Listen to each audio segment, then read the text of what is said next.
Roan, the nurse manager of pediatrics at St. Mary's Hospital, says crib safety is important. It's very important for parents, especially now because a lot of parents are going back to getting grandma's crib or their own cribs, and some of those don't meet the safety standards, which we now know are important. These safety standards include making sure the crib bars are no more than 2 1/4 inches wide and the crib mattress less than 2 fingers wide. Extra space could trap the child's limbs or head. Some older cribs also have fancy notches, side posts, and cutouts, which can also hang or trap a child. Parents should also put plastic guards on rails if the paint is old to prevent the child from chewing on older lead-based paints.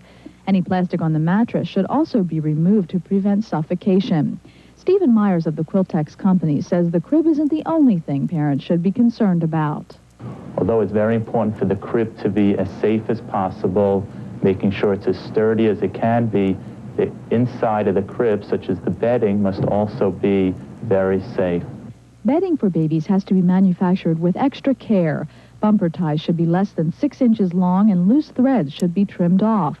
Dangling threads and ties can get wrapped around a baby's fingers. Fancy ribbons should also be sewn down so the baby can't pull them loose. The Quiltex Company uses a safety stitch when sewing infant bedding. If one stitch comes loose, another stitch holds the material together to prevent the baby from pulling out filling or pieces. Today's baby bedding is beautiful, but consumers have to shop wisely. What's very popular today on quilts are appliques. Although these appliques are very beautiful and very attractive, the consumer, the mother, must make sure that they are sewn correctly.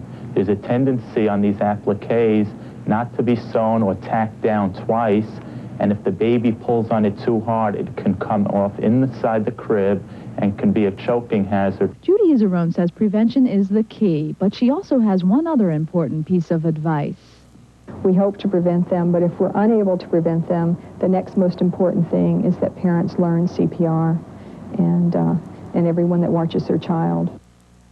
After 3 to 8 months, most babies begin to crawl, and soon they'll be walking. Childhood is filled with adventure, everything so new and exciting for infants, and that's why it's important to keep their environment safe.